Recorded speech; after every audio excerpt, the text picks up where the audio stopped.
Welcome everybody to our weekly interview, this time with a little surprise, not only for the listeners, but also for my staff, because nobody knows who I am interviewing today. I put in surprise interview in our schedule.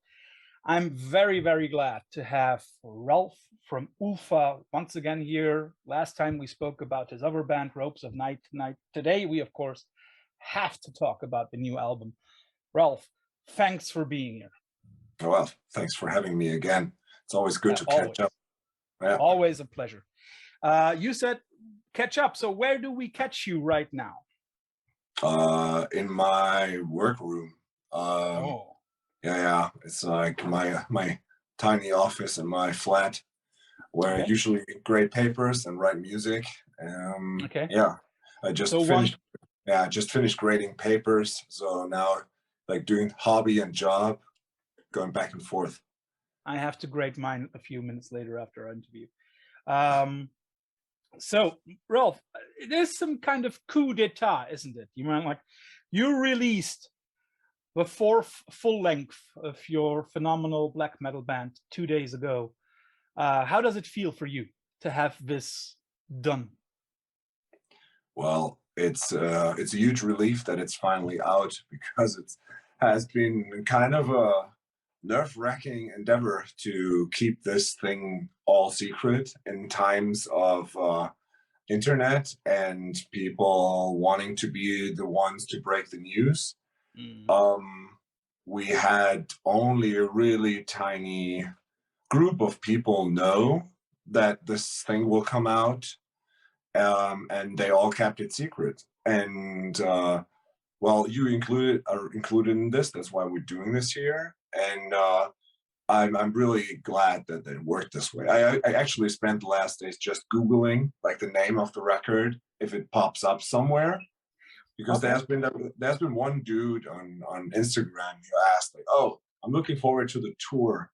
Will you have the new record with you?" And I'm like, "Holy shit, what?" And it's like, "Oh, which new record?" And then he replied, "Oh, I heard some rumors." I'm like, "Oh, okay." Never got back to him.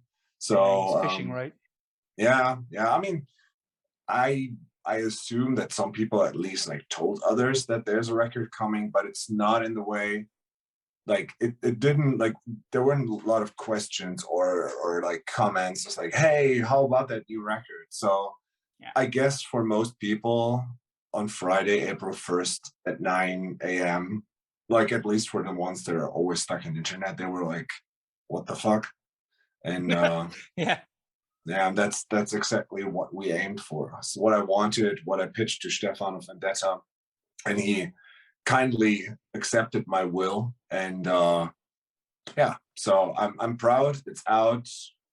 I think people love it. I love it. So yeah.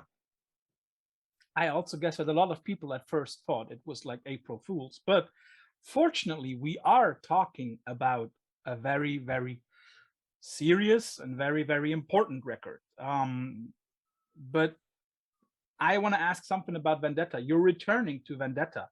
How did that come to be?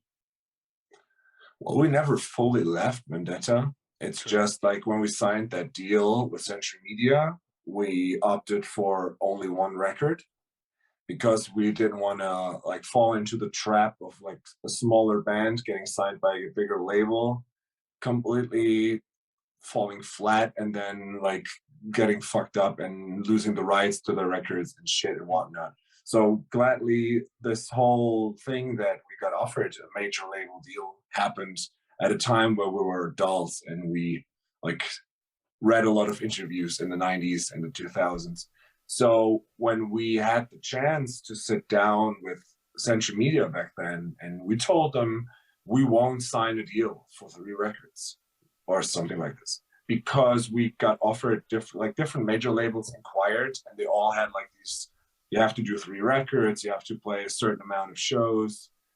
And I'm like, dude, like we're a hobby band. We just do it like next to our regular job. So I don't know if the next record will be the last. It's always the chance. And I mean, given before this record, we were almost broken up, like before that one. But like Central Media was cool enough, and like still kudos to Philip and Melanie and all these guys. They were super nice to us. They did what they like, mostly what they said they would do. We delivered, we did our best. But from the get-go, we knew Ultha is a niche within a niche. And the songs are not easily accessible. They're super long, and it worked, man. People Well, they're bought not the as record. long as the two on Be Long. Well, yeah. But Smart. I know what you mean. Yeah. And so we actually, like, we went in and said, like, let's see how this will go out, but didn't expect a whole lot. Like, we didn't expect to break big or do whatever. And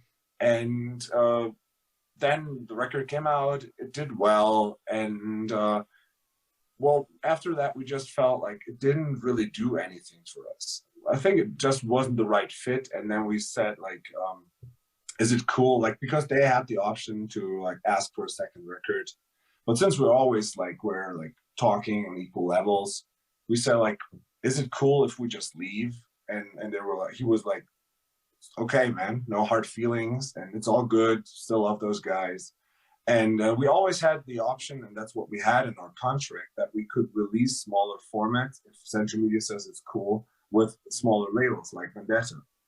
And that's why we had Belong on Vendetta and At the Floors of Heaven 7-inch on Vendetta.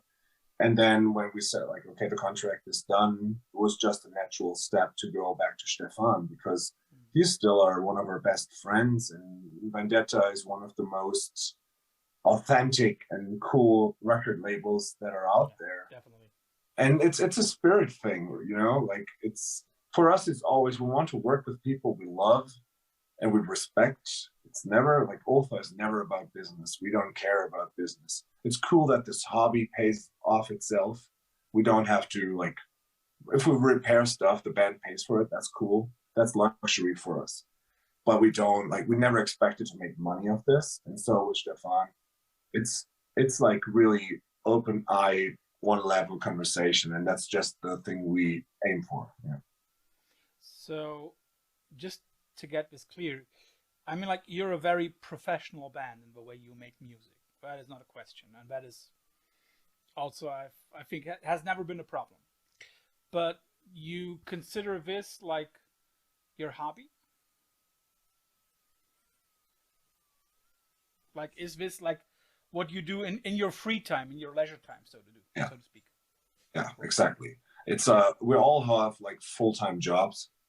Well, most of us. But like, I mean, you know, I'm a teacher, so I have a full schedule. I work up to 70 hours a week in the tough phases. I mean, I'm preaching to the choir here. You know the drill. And yeah, I know. I 10 more days. 10 more days. Yeah. For me personally, there's not a whole lot of other stuff in my life that I do. You know, I try, like, I keep to myself mostly, and I have just a handful of people I like. I surround myself preferably with a dog and a cat, but I write music all the time, and this is the way for me to stay sane. Still, with this work, having a few friends, trying to stay healthy, and doing the podcast I do with Mike of Tombs, that's like one of the hobbies I have. All I do is write music, and still, like, going out is a hobby, and we could never live off this stuff, and we don't want to. Mostly, like, if we earn a lot of money, we even donate parts of it. It's just for us. We can do it because we love it, and it pays itself, and people love it, and that's, for me, is like the best thing as a creative hobby you can have. Correct me if I'm wrong, but the fact that you basically have someone owning a studio is also, of course, a good benefit to it, right? Sure. Like, I mean, that's how this whole thing came together, that Andy is in the band, because we knew each other from way back when in southern Germany. And I met him at a Rocky Votolato show where Timo of Golden Antenna reintroduced me to Andy years after we have met, and years after the Curb Eaters idea came up and stuff. And he was like, oh yeah, like, he's in Cologne. I just moved to Cologne. And then he said, like, oh yeah, I just studied this and I'm finished being a sound engineer. and I was looking for someone to record vocals for a cover. I did some vocals on a cover song for a friend's band, and he opted to do that, and that's where we got in touch, and we got along well. And then he said, like, I'm finished with my studies and I need to record a band as my final, my final master's thesis. Mm-hmm. And then that's when Ultha was about to record its debut record, and then he recorded that, and I was like, would you be interested in like playing keyboards in a band? And he was like, oh, I would love to. And then that came together. He started his studio. Helped him set up the studio. And it's just like, yeah. Physically? Like physically yes. set it up? Yeah. He built a studio, like a room within a room in a basement of a house. And like for some parts we helped him paint. I mean, he was like, he read himself to death on the internet how to do this, and he went all in and just helped build it, and we just came in and helped him set up construction shit. I'm a shitty hand worker, man. Like you don't want to have me you don't want to have me install anything anywhere, but I could carry stuff and like that. That's what I did. But and then that studio happened, and now Goblin Sound is a thing. And like through Ultha, he got tons and tons of bands that he recorded. Also, again, working together with Stefan of Vendetta, like some of his bands doing mastering. And that's what I meant, like everything's going hand in hand with people that we like. So you've already mentioned Vendetta quite a lot. Are there any new bands on Vendetta that you came to love? Tricky question. I mean, you love all of them, but which ones do you love a little bit more? No. I'm not fucking diplomatic here. I love Stefan and I love Vendetta, but there are some terrible bands on that label. But there's hundreds of terrible bands on every label. That's the thing. Yeah. I don't listen to a whole lot of black metal. I always check out the bands that he does. Yeah. And these bands are I would say 95%. There's one band I know, they're just not good, not good players. But I'm not shaming him. It's his taste. Yeah. And so most bands of them are good players and they do good records, but it's just not the kind of black metal that I listen to. But one of the newer bands he released that I really dig is Nimbifer. Mm-hmm. That's a good one. And I mean, he did Sun Worship, which is probably next to Unruh the best German black metal band there is. Yeah, apart from a strange Colonian band called Ultha. Ah, well. One that I liked on Vendetta was Ernte. That Swiss band, I like that one a lot. So kudos to Ernte. I like those guys. Or that guy, that girl. But how up to date are you in general still with the genre? I mean, like you've already mentioned, we have lots of stuff to do, grading, kicking students around, trying to deal with our principals and co-teachers, and then we have those hobbies. So how up to date are you still with the genre? I would say I keep up to date because a lot of time that I don't have, I still spend with reading blogs and checking out bands. It's I'm just really not in a metal mood right now. Okay. I haven't been in a long time. There's only a few releases that I really actually care for. Mm-hmm. I mean, when that new Unruh came out, it was clear, given the fact that there are some of the coolest people I know, this is hands down the black metal record of the year. There's no contest to that. It's just incredible how this band grew. And I mean, I have to say, we our first show was supporting Unruh and Sun Worship here in Cologne, and them becoming our friends, and Lars being now intertwined in all these bands.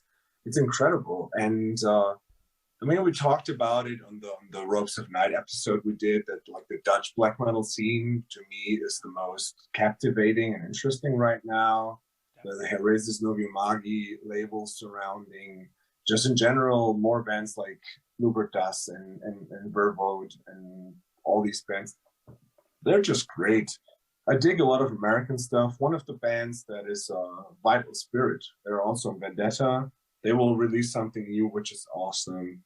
Um, apart from that, I follow the bands that my friends are in. So everything of Yellow Eyes touches is gold. Yeah. And But yeah, I'm still mad at him that Ustalost came out. I don't know. Was it 26th, 27th of December? yeah. It would have been I mean, my probably top 3 albums of the year last year. So I semi had kudos to Yellow Eyes. I had that record for a while before then, but even I didn't know that it's coming out. But yeah, but I have news that I can spoil to you at some point, but not in this episode about music coming from that direction. And I think you will go apeshit for that. Yeah, I usually go apeshit for when you say something. But you've mentioned that you are not much in a black metal mood. Can I assume that you are listening to more like post-punk? Because, I mean, like, we all know that Ropes of Night is a post-punk band. So is that more of what you're listening to at the moment? Or is it something completely different? Well, I post-punk has always been my premier thing I love. Like even more so than black metal. Bands like Sisters of Mercy, Cure, Bauhaus, all these bands, The Mission, they've been like an integral part of what I love and like the aesthetic. There's like a bunch of new bands that do this kind of stuff. And I mean, yesterday I saw the first show of 2022 and probably the best show. I saw Bambara play live, and I know you love that band too. Yeah, I do. Bambara I is love like the new record. Bambara is pushing everything in the right direction. They're like a modern day, more accessible version of Birthday Party and like bands like Crime in the City Solution, a band that I absolutely love, which is criminally underrated. So this kind of stuff, I'm currently right now, there's a shuffle between Gun Club, Towns Van Zandt, Gil Scott Heron, Scott Walker. Did you just say Jill Scott Heron? Yes. Yeah. Okay, that is something that I would not have assumed. Okay. Yeah, I love music and I'm a music enthusiast. I'm not like I don't like ska, I don't like reggae. And that's just like the way it's just not my way of music. But I love the Police, which has both the elements in there. So I'm in the phase right now for a long time. I restricted myself from not spending much money on anything. That's the way I've been raised. And recently, like in my therapy sessions, I was like, she said, my therapist said, like, sometimes you have to give yourself credit and do something you like. And so I like a couple of weeks ago, Chris of Ultha was here, and we had this insane plan for a vegan meal that we wanted to do. And we just said, like, let's go to Underdog Records, which is the premier record store in Cologne.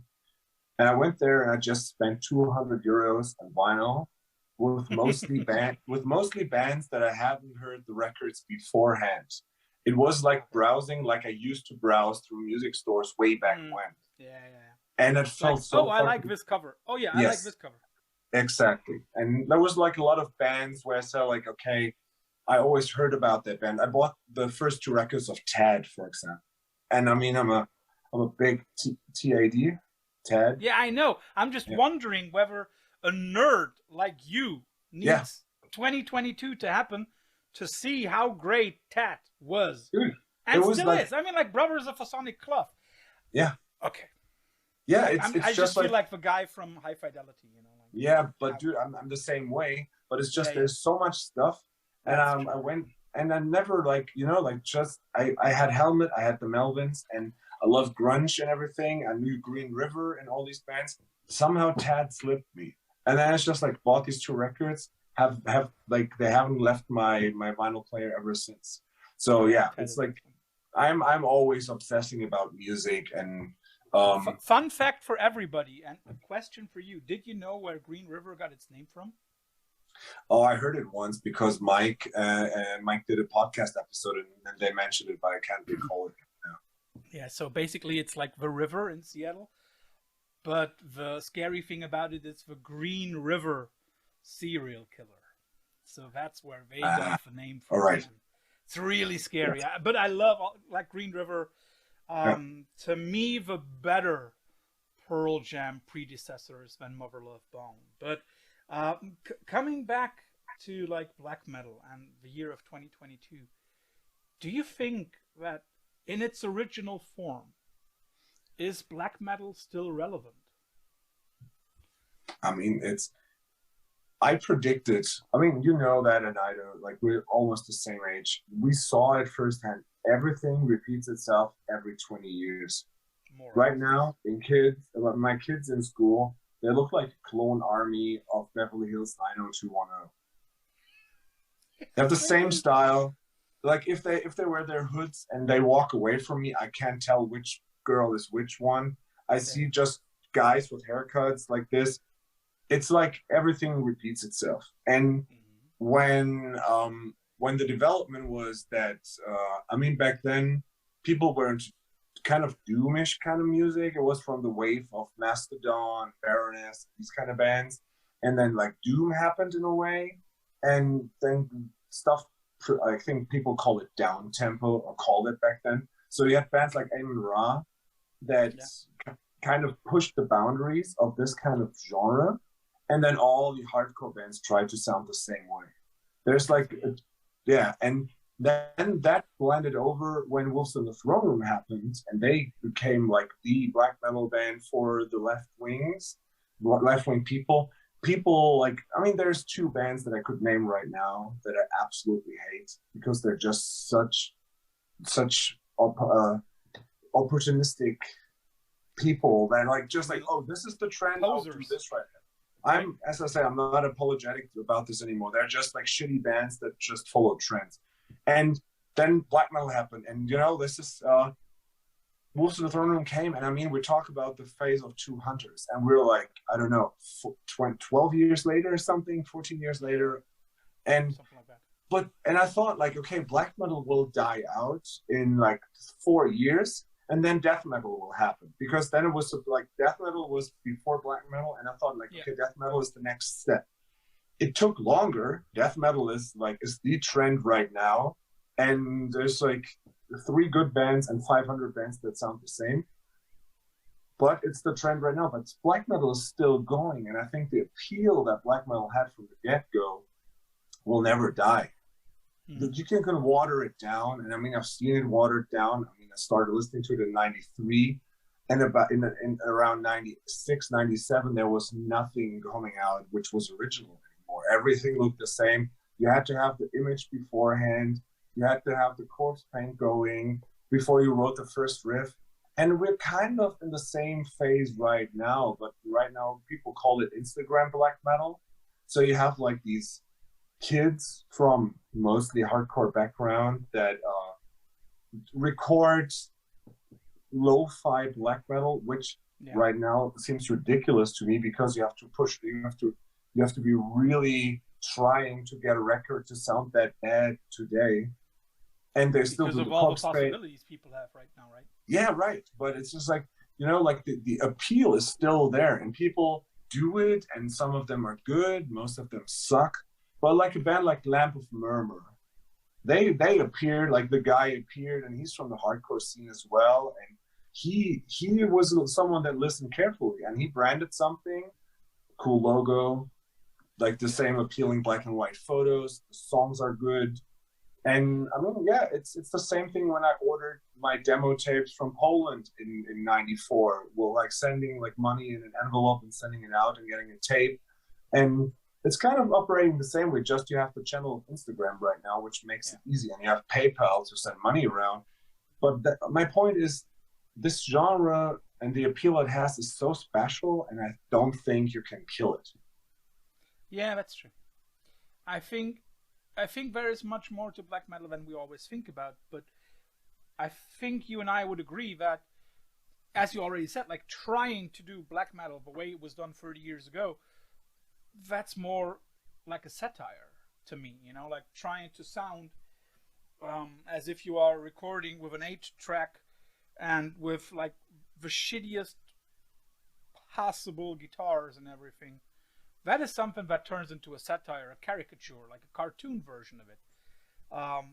But I also think, I don't know how it is about you, but I think what you spoke about appeal, I mean, like, one part of it to me has always been like either shock people or, and that was the thing that struck most with me, make people think. And that's where I totally agree with Lamp of Murmur, or also that Dutch black metal scene, or parts of the French black metal scene, where we have bands, or also your band, where we have bands that use black metal as a vehicle to not talk about burning bridges and how bad Christianity is and how fucked up everything around them is, but to make people think about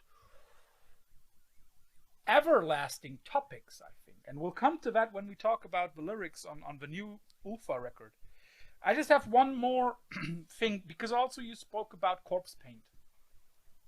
I mean, like, corpse paint, you know, there are bands who do that excessively. And I always think, like, if you really want to do corpse paint to the max, then you should do it like Sleep Token, like guys who go on stage, perform their music in such a harsh corpse paint that you will never be able to tell who they are. You know, would you say that this ritual of hiding behind the corpse paint is something that either go to the max or don't do it at all? Well, I don't know, man. It's just like, first off, I've never heard of that band that you just mentioned. And it's alternative hardcore band, let's put it like that. And they go on stage, they do perform, but you will never be able to tell who they are. It's so like, they're not a black metal band, but they have black metal corpse paint? Yeah, they somewhat like it, yes. Okay. That's something I always found really dislikable. You know, like, I'm definitely not a scene purist, and you know, I don't really care if people put corpse paint on if they have a reason for that. I mean, we touched upon that also as well. I think if Watain does it, and like everything Watain does is like 100%, they live by it. Some bands are just, for them, it's just like a part of the image. And as I said, they have like better corpse paint than they have better like songs they wrote. But if it helps them to get across what they want, mm-hmm. it's their right. It's okay. Is it always honest? Hell no. Is it something they're allowed to do? Why the fuck not? If people care for what they do, and that's always the thing with me, you know. I could name, as I said, 100 bands and labels that I like, that I find totally unattractive and that are completely horseshit. But if there's at least one person that believes in what they do, in what they try to get across, if that one person has a better time in their miserable life because of that band, then it's worthwhile. I can hate on that as much as I want, but I totally, like, in recent years, I try to not to hate anymore. I mean, I was never really hating on anything except for maybe Nazis, but I just don't care, you know. I have enough troubles on my mind than to raise an eyebrow on how cringeworthy some of the black metal bands are, and they fucking are. But I don't fucking care, you know. It's cool, like, if it's done well, as like with these tapes, you know. When I browse through Iron Bonehead or Amor Fati distro, I always browse the tape section, and there's like when there's like Pavashen, like I think it's a Russian or a Belarusian band. It's like a single, and it's like the covers are always like a hooded figure with corpse paint, black and gray, somewhere in the midst of the forest. And there's a certain kind of quality to it if you pull that off and it's still appealing. And then it's just like, then I will check this out. If the music is any good, I'll invest €3 or €4 or €5 in a tape. But there's so much stuff going on, and like if a band has to appeal to me on several levels. But as I said, I don't hate on this. As I said, like some bands on Vendetta, I can appreciate the quality of their songwriting or like the quality of their playing, but there's just no appeal to me. But if there's a black metal band like Unru, that is, I would love Unru even if they weren't my friends. But what is another black metal band that did something like this to me? I don't know. Like, for example, Blue Dust Nord's Memoria Vestum #3. Mhm. Whenever I put on this record, it blows my mind. Yeah. And this is just like, they released 100 records, felt like, in 2 years. Then they do this one, like, I don't know, like that drug record they did about, like, tripping 2 years ago. I don't like the topic because I fucking despise drugs. So I see the record cover, I think, oh, this is so pathetic. Yeah, oh wow, we use drugs. Look at us. And I listen to the music, and it's well done, but I just can't I can't access it because it's just such a dumb topic. And then, like, Memory of Doom is about something completely different. The artwork speaks to me. The music is excellent. The lyrics are great. And this is what matters to me. This, like I said, this record means a lot to me. It might not to others. Other people will say, I think it's shit. It's their opinion. This is my opinion. There's music for everybody. Coming to speak about your new music. 2 days ago, you released a record that struck a lot of chords for me, and I think it struck a lot of chords for other people as well. Not just because it's Ultha, not just because it's your fourth full length, but I think because you once again showed everybody why we should be watching and listening whatever you put out. Musically, I have to say the new record is like a very miraculous amalgam or amalgamum of your previous records, and there is even a little tiny bit of Ropes of Night in there. I mean, like, I don't know if it's just my imagination, but I hear some very post-punkish bass line and rhythm section at the beginning of Halos in Reverse.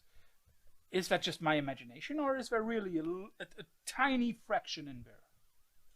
There was always post-punk in Ultha. There was always, like, when we started out, I mean, the first record is like a straight up black metal record, but it's always, like I said before, Ralph bands. The first record is always, I'll try something out, it works, and then I think about what is actually possible with this band. It was the same way with Planks. If you listen to the first Planks, it's a mediocre sludge record. And then the next one was Darkest of Grace, which is completely different. And by that time, even something, I don't know, I still feel something special. And people still treasure that. And Planks has a place in the heart of a lot of people still. Same with Ultha. When the first record came out, we were just trying out stuff and, like, different influences. It was good. We learned to play together, and then things changed. And then listen to Converging Sins, and you have the song with Rachel of Aspen and the Witch. There's post-punk in there already. There's, like, if you listen to Inextricable Wandering, you have Cyanide Lips, which has a post-punk intro. This is just because it's a music that we always loved, and I always incorporated into songwriting. The new record would have sounded exactly the same way without Ropes of Night, but I don't think it would have happened if it weren't for Ropes of Night. Can you explain that? I was done with Ultha. I was completely done when we played that last show at Gebäude 9, like the song. I think you were there as well, right? Yeah, I was. The last prop. I still remember the last things that you said on stage, where you indirectly hinted at the fact that it might not have been the last show. Yeah. By that time on stage, we knew we were supposed to play Roadburn. But in my mind, that band, like, the band was done. I mean, I was done, not the band. I still loved these guys, but I had nothing to say anymore with this kind of music at that point. And I mean, I don't know, I was fatalist, maybe, pessimist, definitely. When something in my life which resembles a relationship has a dent, I will end it. I'm not the guy to say, okay, we're in a relationship, let's take a break for some weeks and see where we're at. If there's a dent, if it's broken, it's broken. And you can't fix it, in my head. And that was the same with Ultha at that point. We had a talk. It was Chris, Manu, and I, which are the only three founding members of Ultha, because Andy has joined later and Lars way later. And we had a talk about this. I told them how I feel, like why I was burned out, everything that happened in 2018, which led to the inextricable wandering. It just broke me. I was done. I was burned out. Everything, like this scene, I had such a hatred for like, not a hatred, but a despise for black metal people and the attitude. And I was burned out, and I was so fucking tired. And I said, like, I don't want to play the same shows with the same bands all the time. That was the same point with Planks, where I decided to end Planks. When Planks ended, Ultha started, and it was like there was a short overlap. And for a while, it gave me energy to do Planks again, but then Ultha felt more right and more comfortable, and Planks just got unbearable to hold together, even as a three-piece. So I decided to end this and do Ultha. And now Ultha happened, and Ultha went like grew bigger, and we did so much stuff. I mean, you know how prolific we were or are. We pushed ourselves really hard. And that's the thing with this band. I'm lucky that I have a band with 4 individuals that can work like as hard as I do when it comes to music. We're all like adults, and I said we work full time.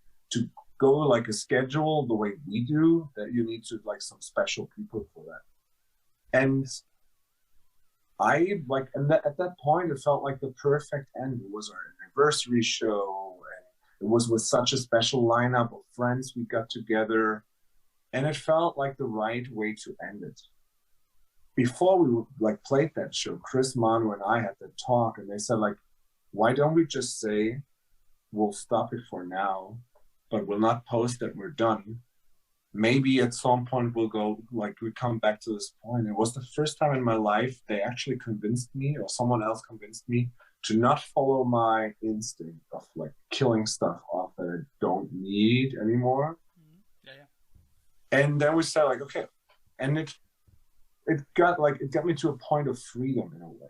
And then we said, like, we said our goodbyes. We knew Roadburn's coming up, and we said, like, well, we'll rehearse 2 times before that. It's all good. We play Belong and play 2 songs, and that's that. And then we started doing different things. Chris and Manu started a grind band. Chris joined a hardcore band. We started a hardcore band. Andy like did more stuff in the studio.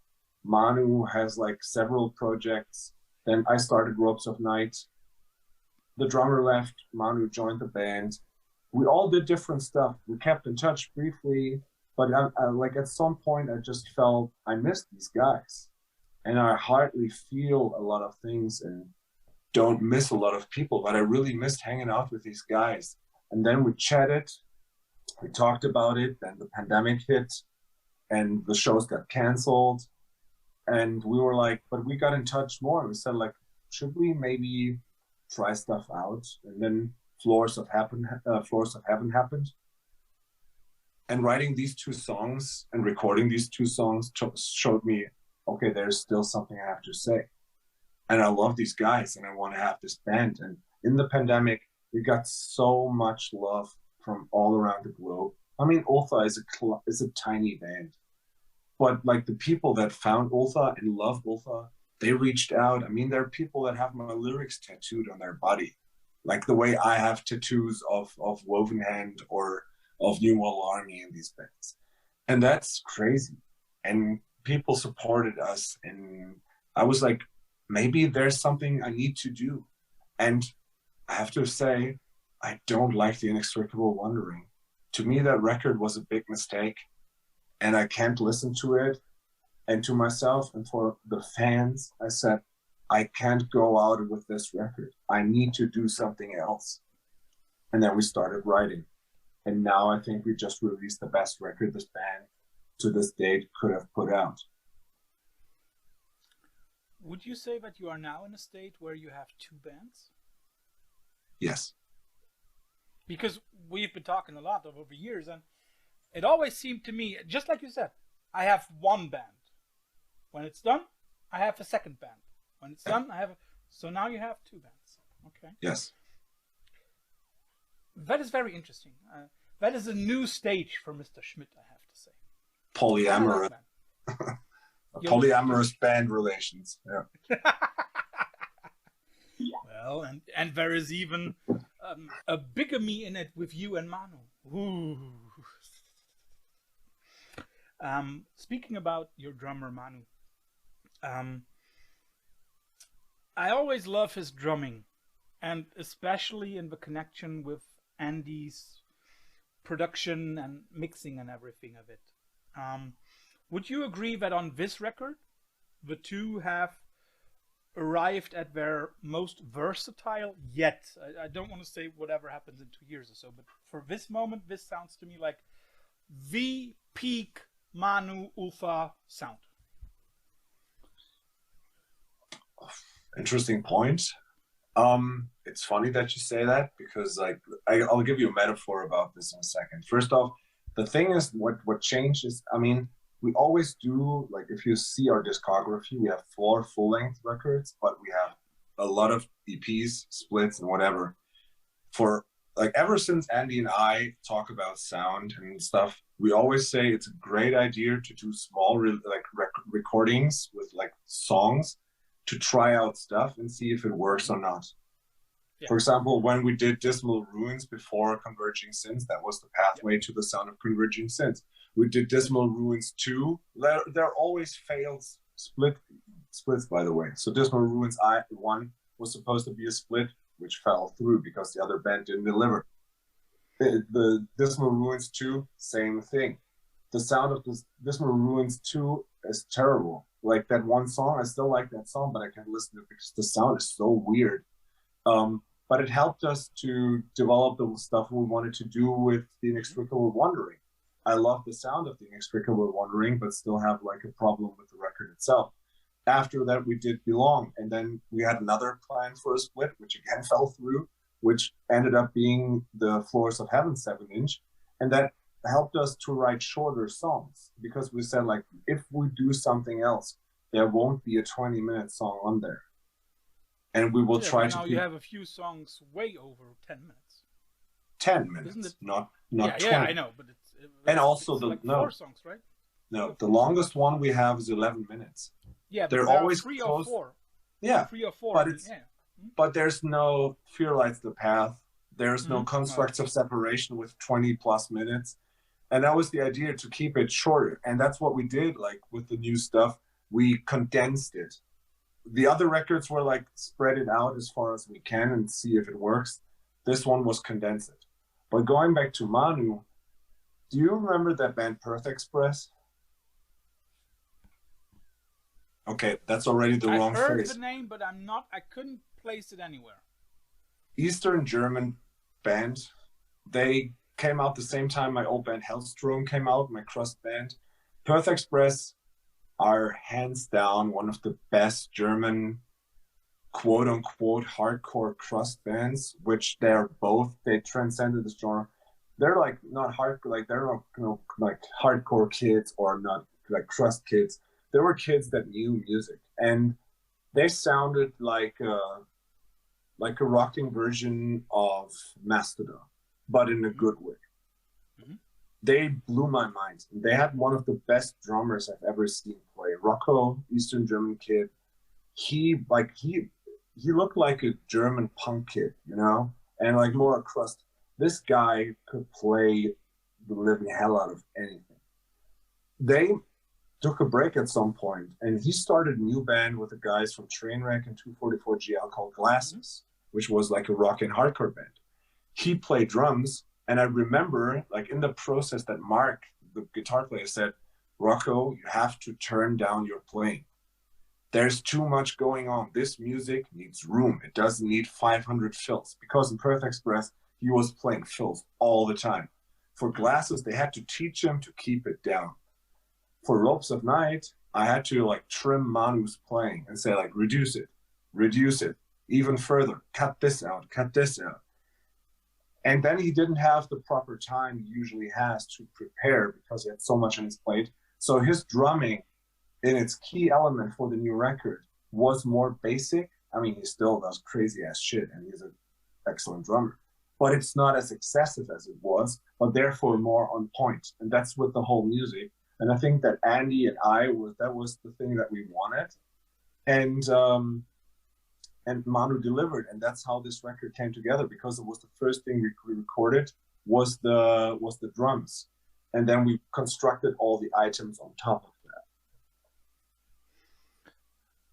Just a quick question in between: how mad were you at Andy when he posted a picture a few months ago saying something about a new Ultha recording?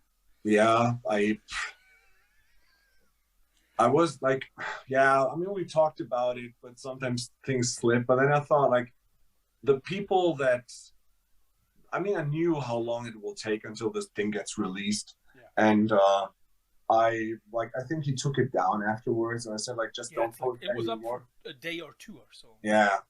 And, like, he understood and he was sorry about that, because, I mean, that's just, again, it could have played totally fine if the way that we would have promoted it the whole time. But for me, it was the thing that buggered me with Century Media was that we had to do like a single beforehand, and we had to do teasers, and that's how big labels operate. And I understand it. You have to do trailers, and you have to be super active on social media.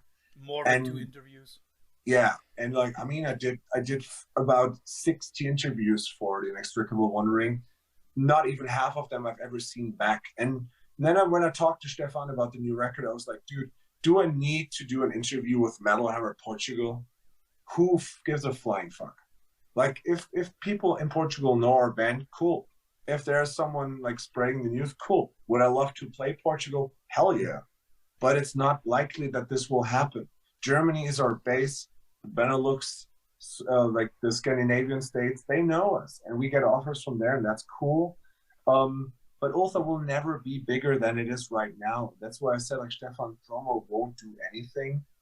We'll just like drop it out of nowhere. And I think that's the most punk thing, because he always wants to be as punk as possible in his pricing and the way he does things. And I said, like, dude, does it get more old school and punk as fuck than just say, like, no trailer, just like, bam, here's your new record, have fun. Yeah. There's no pre-order, like, just go out, it's there, you can have it.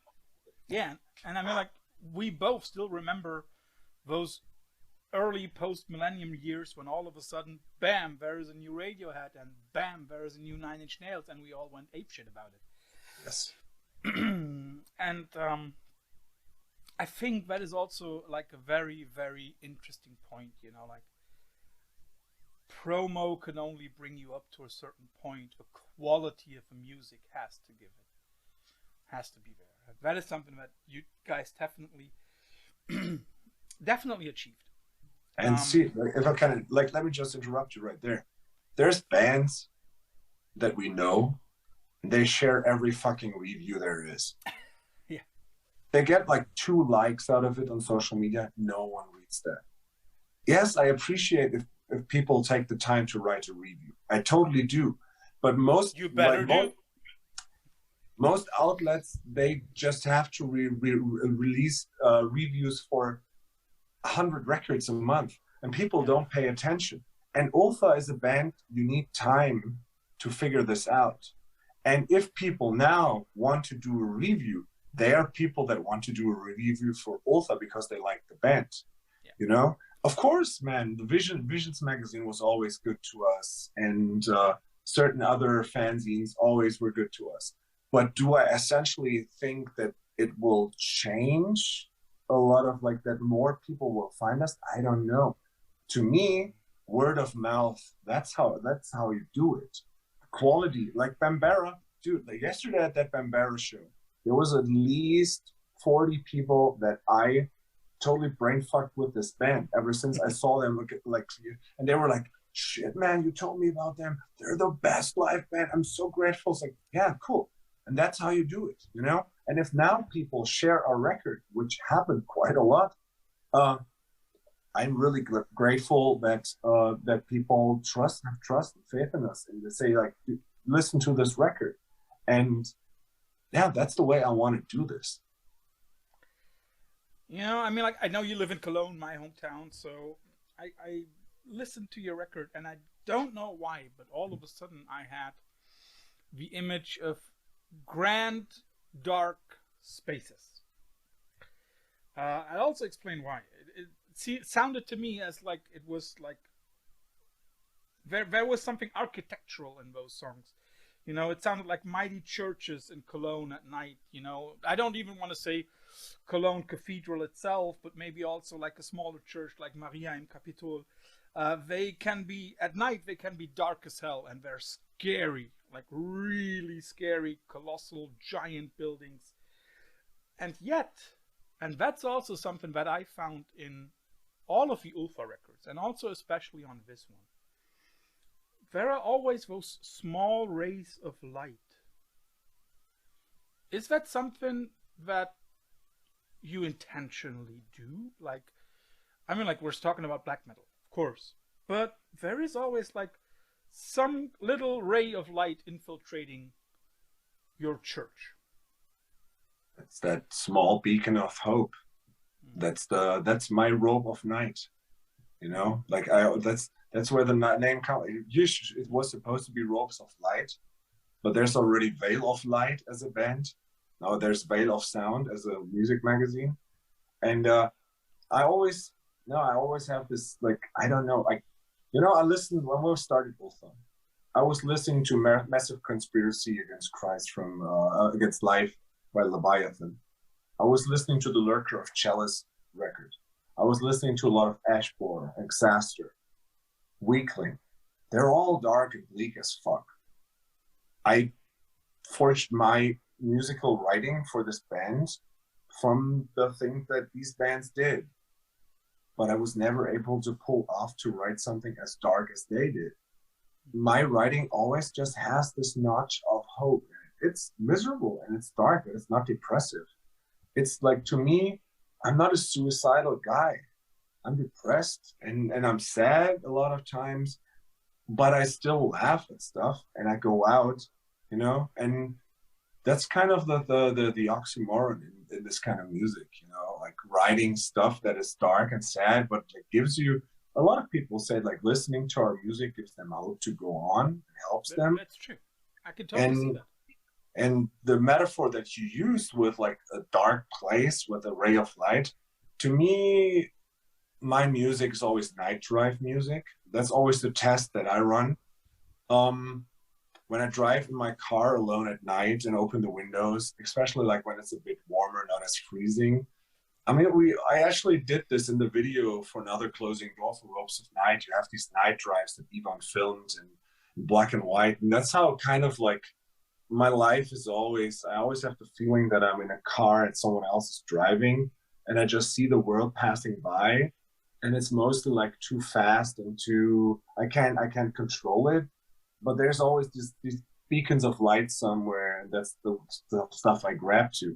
That's what I tell kids in school when they tell me about the way they feel, if they're depressed or anything. I was never suicidal. I've been I suffer from depression for years, but I was never thinking about killing myself. It's just like this difference, right? Yeah, and that's the thing with this music too. It's dark, it's melancholic, definitely.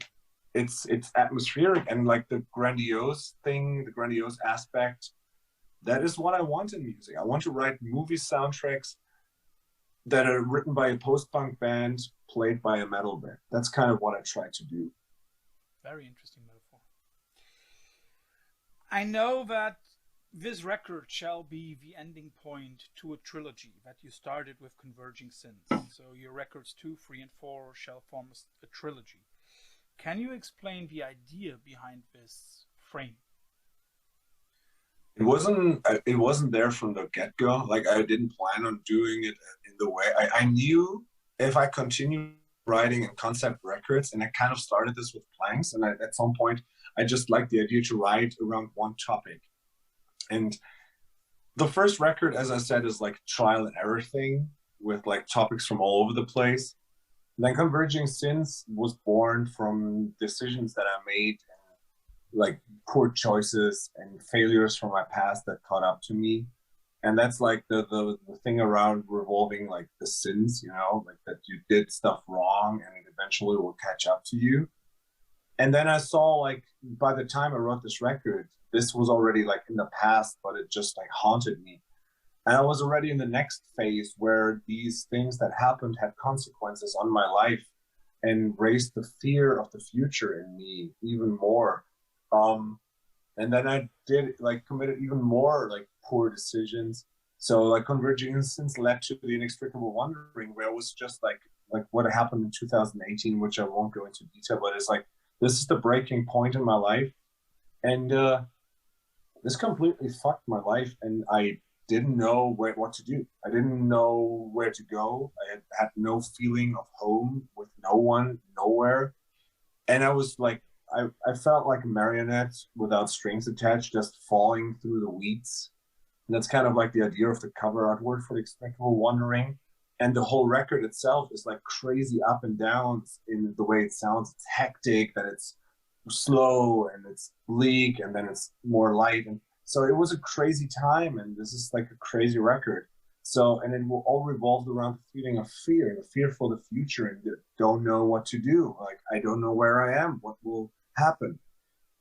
When this was done, I'm like, yeah, this is connected. And I saw like to the others there, I asked like, if we do another record at some point, what will it be about? It's like, it has to be the finish, because something has to die in the end. And I hope it's not me. Then like we wrote stuff, and it was Belong. These two songs that really like encaptured that's probably the most direct title I ever used, because I didn't know where I belonged. I didn't know, there was no home for me. Like I lived in this apartment, and I was isolated and alone. I have my cat. My cat was always my anchor. I have my best friend, and I almost lost her because of the poor decisions I made. And this was like, and the band, like these guys, they were my home. My job was not my home anymore. I lived for working because it like kept me away from thinking. And you know, like attitudes changed and everything changed. And so Belong was the, I don't know where to go to. I don't know what to do anymore. And I felt even more lost. And then when we were like, then I decided to end the band pretty much, because I said like, there's no belonging anymore. And I also don't belong in this band anymore. And then this Inter Armor, our good friends, asked us, they had a song left over from a session they recorded. And they said like, it's a short black metal song. You want to do a split 7-inch? And I had like a last idea for a riff. We started before we decided to call it quits. And this is what was the first song on the Floors of Heaven 7-inch. And then again, this band fails. This time Relapse said you're not allowed to do that thing.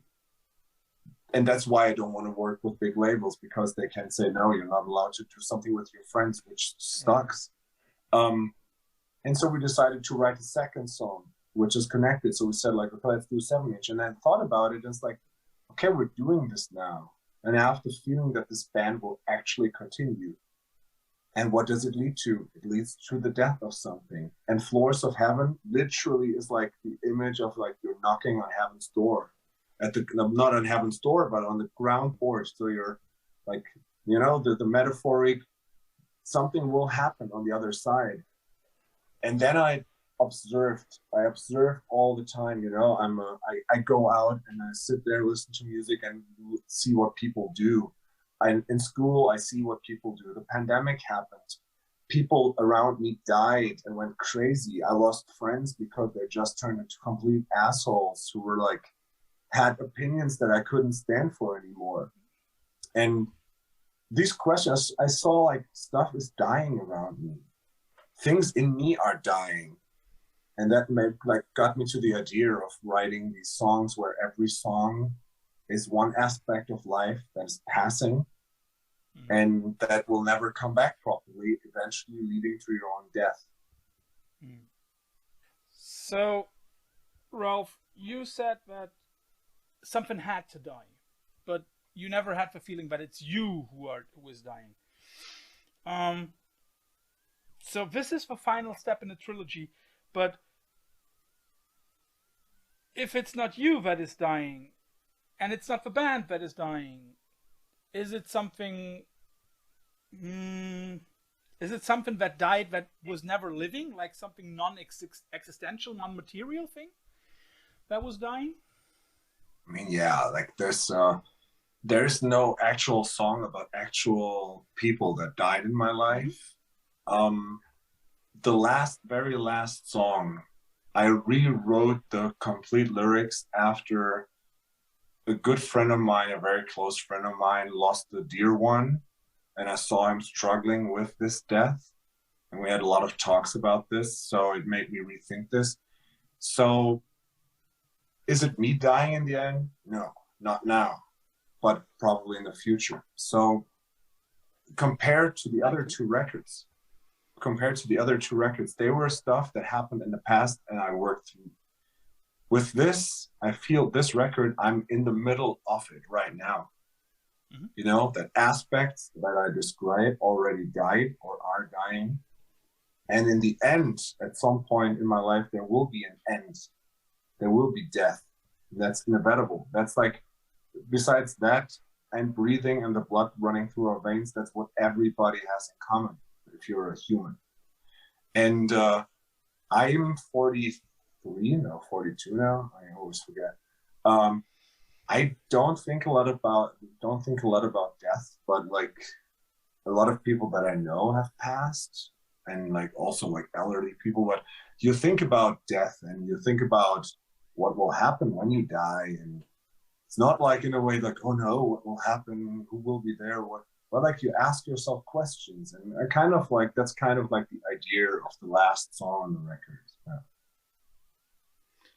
What to you is worse, non-living, so in a way like not living anymore, or non-remembering, not being remembered by anybody? I don't care if nobody remembers me. I would care if I wouldn't remember everything anymore. That's interesting. So I always you mean like things that you would like to forget, right? Yeah, there's not actually like there's a lot of stuff that I would like. If people ask, would you change anything in your life? Hell yeah, probably 90% of everything that I did. But do I want to forget it? No. Sometimes I wish I could forget, but I don't.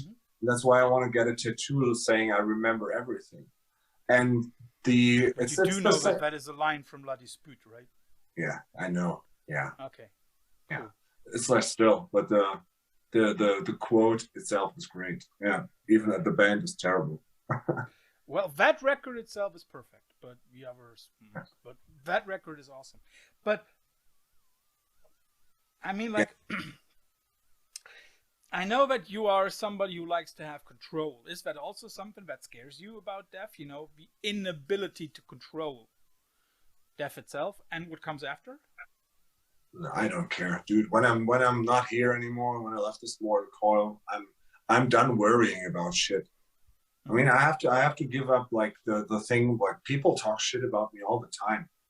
Listen, I'm not a popular figure in the black metal scene because I tend to say what I think, and there's like some unpopular opinions, and that's okay. There's a lot of people I don't like because of what they say, and I guess that's just human life. And I mean, if the pandemic taught us anything, it's that like the opinion of most people doesn't matter anyhow, because they don't root for science. They just have their own opinions that they make up from somewhere, and then they just enforce it on others, and that's just terrible. The truth dies first, and opinions are strong even if they're not funded. And I just stopped caring, you know. That is something that also struck me about the record. You very often talk about truth. I mean, like you've already hinted at it. Like truth is being redefined nowadays. Although we both would probably agree that it cannot be redefined because truth is truth. Facts are facts. Do you think that this notion of truth that also comes up in your lyrics quite a lot, is that also in a way a political statement? Or do you say like, no, this is more like a moral thing for me? In general, it's more moral, but I had to include this in a way because it was so it is still so fucking scary right now. So, for example, the track Carrion, To Walk Among the Spiders, that's a song about the death of truth.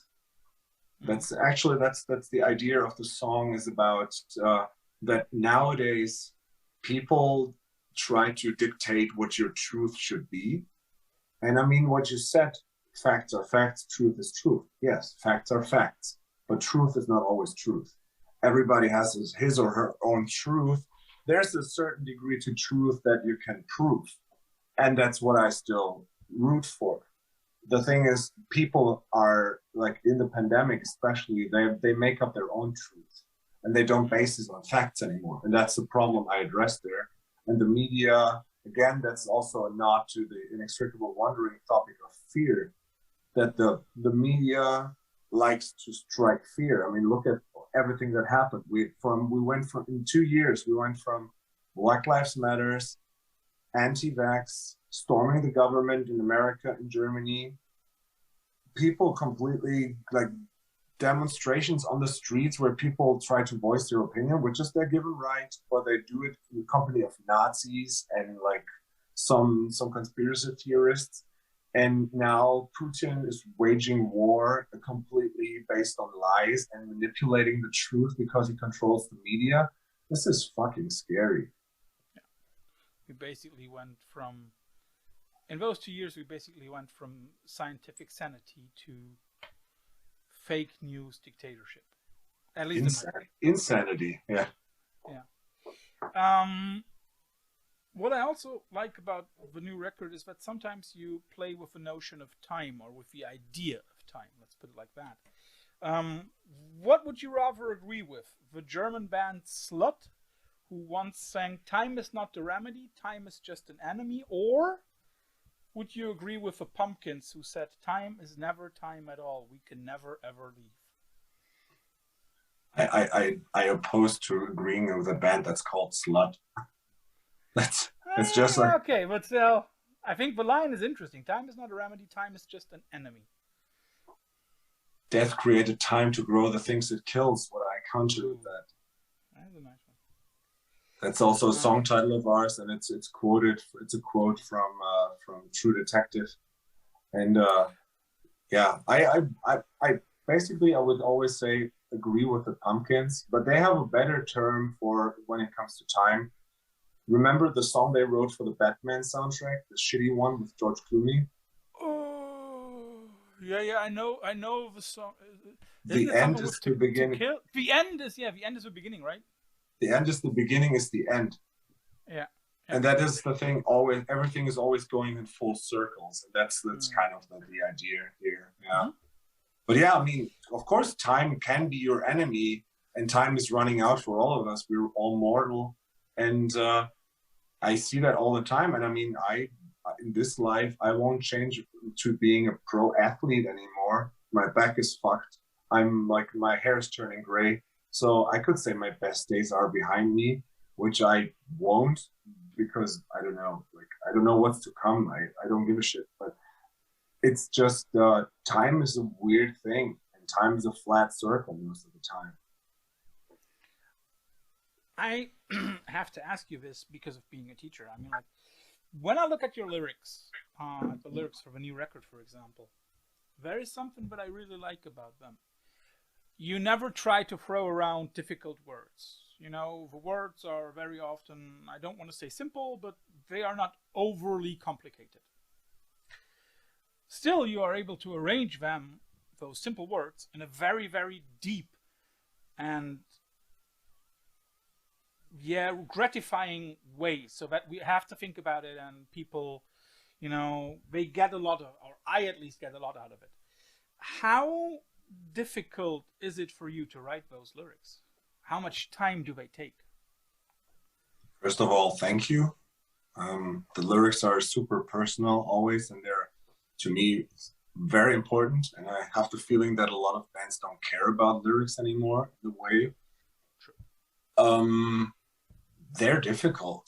I used to write lyrics, blanks, just like lyric, save them in a book, write a song, look for lyrics. This changed over the years. I collect ideas and fragments. So by now I have a little small book and also on my phone. Whenever I have an idea for a sentence or something, I'll just write it down. And then there's the song like comes to life, and it's always just the music first.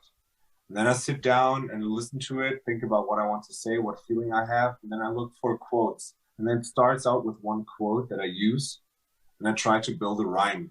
And then I see if there's a feeling of the rhyme scheme, because when you see the discography, I used to just write like sentence, sentence, sentence. For the inextricable wandering, I wrote everything based on the idea of Dante or Faust. So like all is in rhyme form, which was the key element to pop music, which is so difficult to do. The new one, I had a free floating approach, so I combined both of it. So sometimes it needs to rhyme itself, sometimes it doesn't. But again, back then I used to use words that are difficult. I heard them somewhere, wrote them down, or read them whenever. I mean, you just have to read Lovecraft stories and you will find so many adjectives you have never heard of, but they're sometimes so complicated and unnecessary complicated. And I remember like in the time in the mid 90s when I kind of like went away from black metal and I found my heart for hardcore and punk. There were these bands more like on the harder side of hardcore, so the Cleveland stuff, the whole genre like Integrity, or the political like band Catharsis with a C, and they like Do It or Dingle Dine. They were amazing lyricists, but they were super complicated. And there's one band that still to this day I love. They're called Damnation AD. Yeah. Revelation Hardcore, like Revelation Records band, which is usually like more of a youth crew kind of hardcore thing. But Damnation AD were downtuned to H, so they had like a doom sound, but they had like this thing Nine, yeah, heavy rock edge like Nine or bands like this. And Mike McTernan, the singer, he wrote the most heartfelt and honest, sad lyrics, and they were so in your face, and they were so simple, and it's so seductive and also captivating. That I said, like, if this is the last record we do of Ultha, which could always be the case, I want the lyrics to be perfect. And I took more time than I ever did before. We took a lot of time experimenting while recording the lyrics. This was different because Chris, Andy, and I did it together. And we played around ideas. So who's like, usually it's like, I sing this, you sing that. Now it was like in studio, let's change this up and change this up. And then Andy put some effects on it. I did like choir things where like I had speech therapy for a while. So like in the background, you can hear like choir voices, which I do. And it just came together so well. And the lyrics, yeah, they're like my biggest influence in writing is this gentleman right here. Edgar Allan. Yeah. And Poe, Poe was the first guy that I started reading biographies about him. And his philosophy was like, cut the slack, trim the fat of everything that's unnecessary. Yeah. In Poe's stories, if the name doesn't matter, it's just the girl or C or something. Yeah. So he wrote stuff, cut out stuff until it's the director's cut in a small version. And I did the same thing. So I said, like, this part doesn't need lyrics. So I threw away a passage, or I took a sentence from the passage, added it to another part. It was really playful. It was really interesting and challenging. And I think it really paid off in the end. You know? It definitely did. Before we go on to shorter questions, I just have to ask this because you mentioned Dante right now a few moments ago.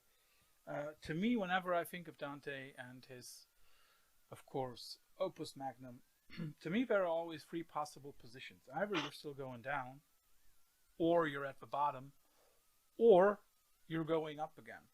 Where is Ultha at the moment, and where are you? I think Ultha, from a motivational point. We're all super pumped to go out on the road. We're so pumped for this record, so definitely going up. Mhm. To me, I work hard on myself right now. I also have the feeling that I'm going up, but it's more in the Sisyphus kind of way. Mhm. So it's Daniden work. So where I feel I push stuff up a hill, just when Yeah. I'm almost up there, it crumbles down. Mhm. But I'm not giving up right now. Like I'm in a better place than I've ever been. I mean, I'm not good, but I'm in a better place. And I just have the feeling that like pushing the rocks up the hill is a bit easier these days. And I always like, there's the hope again, the beacon of hope. I hope at some point the stone will just like stay on top of the mountain. We've spoken a lot about the lyrics, and I just want to confront you with a few ideas about the record and sentences from it, and you can please try to give us a short notion of what you mean. What to you is a halo in reverse? Because, well, is it just dying light, or what is a halo in reverse? To me, like the idea of halos is that they're like spinning. Yeah. It's not like, not like the It's not classical. stationary. No, right. And to me, it's like there's this always the idea of the right-hand path and left-hand path, or the above and the below. And there's always the opposite. And like this song, Halos in Reverse, is about completely losing your orientation because you don't know what to do anymore. It's like this record is chronological. So one step leads to the other one. And when you like pass through the stages of the first six songs, I know the first five songs, and you get to the sixth one with Halos in Reverse, it's just like there's no truth to anything anymore, and you don't know where to go. And everything that seems good and holy or like nice is just reversing itself in you, and you're reversing yourself, and you're just spinning, and you have the feeling that everything is okay as long as you keep spinning, but nothing is really okay. Is the song also in some way a reflection of a pandemic? Because I liked the end of it, like my half-toned existence, my half-lit world, twilight after twilight after twilight. Is there No, something about that in there, or is it just no. total interpretation? Carrion is the pandemic song. It's the death of truth. And but Yeah. like Halos in Reverse is just like my feeling that my life doesn't have really doesn't have like these great parts to it. Like it's always medium. It's always a thing that I always have the feeling that everything I do is mediocre. You will never hear myself saying, "Oh yeah, this is the best fucking thing I ever did." Yes, the new Ultha record is definitely the best thing we did. Do I think it's up there with the things that I love best? No, absolutely not. It's great. I love it, but I always think I'm in the middle. And this is kind of the thing that I have the feeling when you come to the point of realizing there's not much, like, there's no going up anymore. It's just between middle and down. Again, to your Dante reference, it's just like you're at the bottom, you go up, you go down, but there's no really like leaving the pit. Yeah. It's like you go round and round. You might be circling upwards, but you never reach the top. Yeah, that's true. Yeah, and then you have Socrates again. Not Socrates. You have Sisyphus again, and you have your Helios reversed. And at some point, it just gets a snap, and you're back at the beginning. You have two songs with German titles, but without German lyrics. The lyrics are still English. Why then give them German titles? There's two. I only know of one. Yeah, sorry, Der alte Feind. Yes, it's one. Sorry. Yeah. So, but why Der alte Feind? It's the perfect name for what the song is about, and it's also a reference to something I absolutely love, and I've always had this written down. And in English, the old enemy just sounds stupid. And the alte Feind to us Germans has a different ring to it that you can't like get over in English. So like both these parts, because it's called der alte Feind, and then in brackets, jeder Tag reißt Wunden, which is like every day cheers new wounds. These are both references to things that motivated me to write this song and this music. but der alte Feind is a reference to my oldest friends and my oldest enemy, which is depression. Mhm. So then my interpretation of the last part of it is not a love relationship, but like a love-hate relationship, or more like a hate relationship, because the last lines I really like, or not last lines, but some lines in between, I really like them. But you and I, we've felt all that, like all the throes that we once had. So it is your fight with your own inner demon. Yeah, there's the thing you try to leave behind, but it will always be there. You know, you've been back, right? yeah, and it's like an old friend that's like a shadow behind you, and it doesn't leave you, and you try to leave it behind, but it just follows you like a your pet dog that has like trusted ally. And at some point in your life, if you're depressed for so long or you suffer from depression, it just gets the new normal. You know, the casket, you know, is the most comfortable one you're in. And so yeah, he's like my oldest enemy, and he's still my best friend in a way, because someone said to me, like, do you actually really want to get better? Because I assume you're just afraid of being better because you don't know what to do when you feel happy. And that kind of like struck a chord with me, this thought. Yeah. Somehow the way that you're so used to it, you subconsciously don't want to get rid of it, right? Yeah. We both are teachers, and therefore I have to ask this, because I really like the way that the record ends. Just for those who haven't understood it because of whatever, the last few lines that you throw at us are, "What's lost in the fire I will find in the ashes of who I used to be. For now I'm settled in a world where it's always dead with darkness and alive with light." I mean, like, it sounds like a really, really good cliffhanger, first of all. But second of all, I mean, you've already spoken about it, but maybe you can clarify it a little bit more. Why did you end with those lines? Because it's just the perfect ending. I think it's really too good, yes. The ending to the song is probably the most emotional thing I've ever written. Mm-hmm. And I want it to be the most heavy, sad, and uplifting lyrics I ever wrote.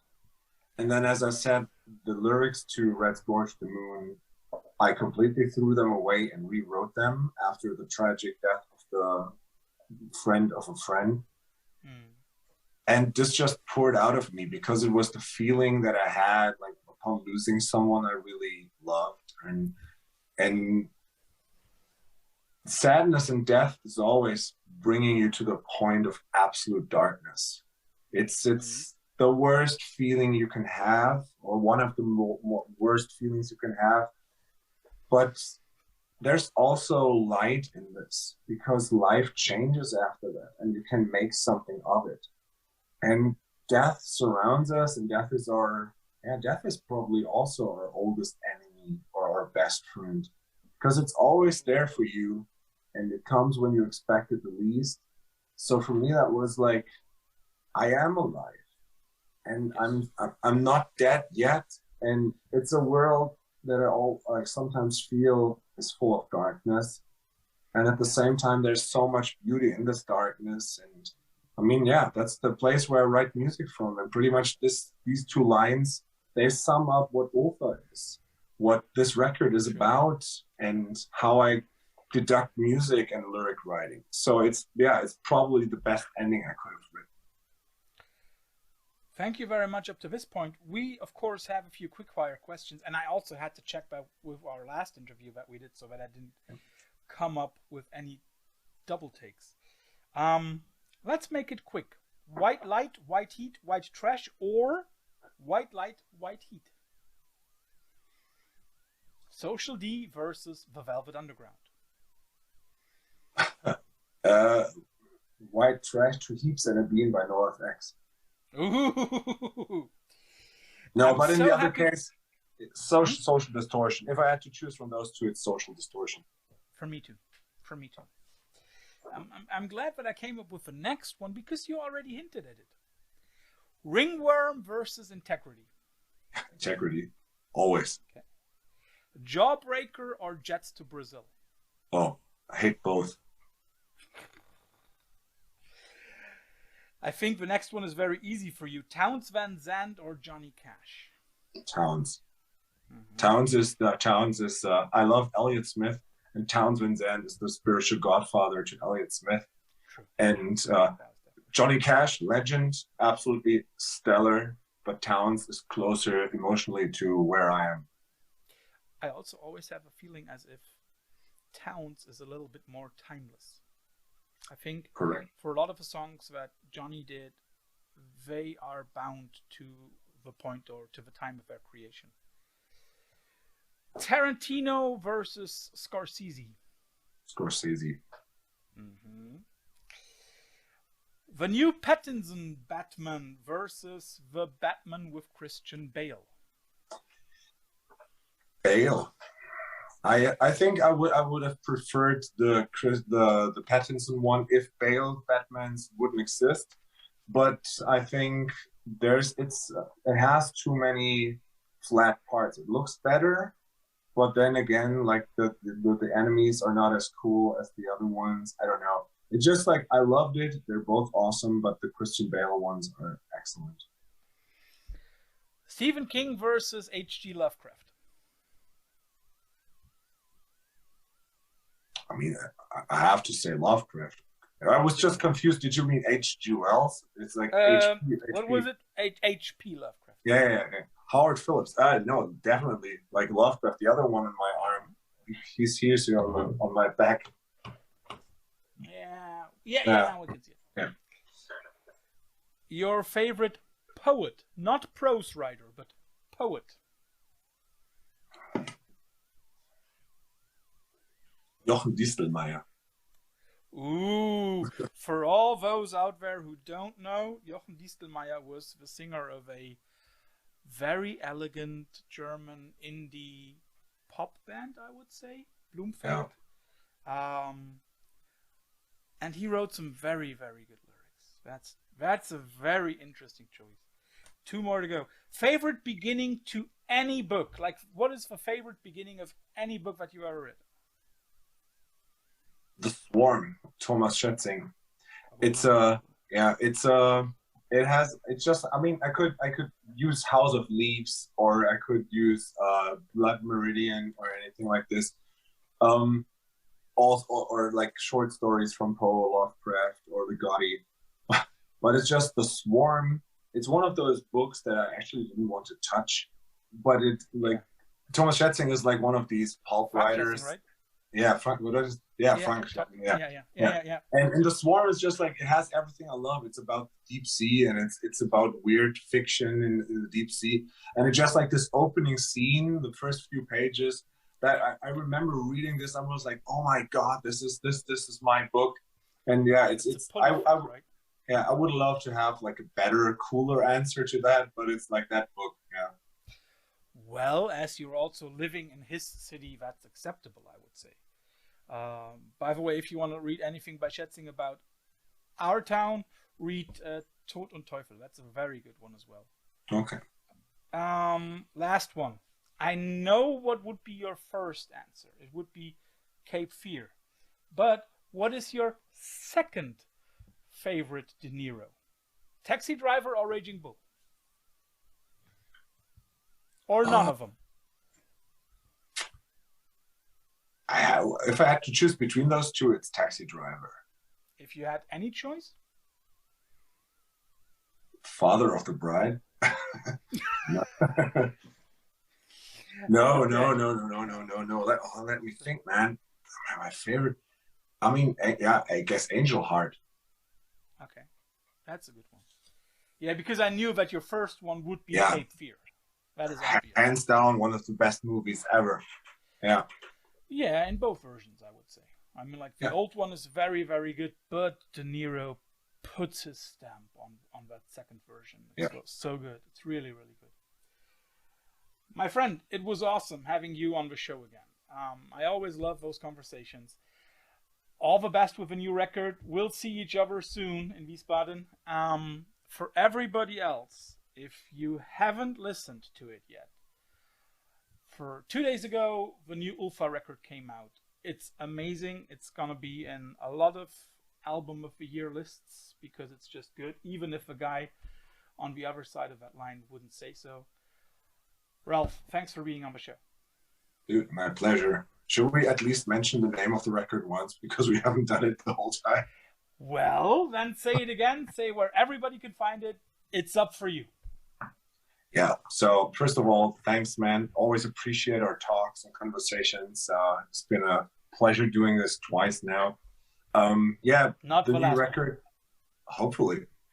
Our new record, All That Has Never Been True, is out now. You can find it wherever it's streaming on platforms. Of course, we prefer you to go to Bandcamp, our Bandcamp, and listen to it. Yeah, tapes and CDs are ready. Vinyl pre-order is hot. Should be with us in summer. We'll be on the road soon. Starting on April 15th, we'll start in Berlin with Unruh, my hands down favorite record, black metal record of the year, which will be in my top 5 list. Yeah, would be cool to see as many people out there as you can. If you come, please wear a mask. Everybody needs to feel safe. It's a weird time, and we've survived 2 years of that shit. Let's make it worthwhile and stay safe, everybody. And yeah, thanks again for having me. Thanks for being on the show, my friend. Take care.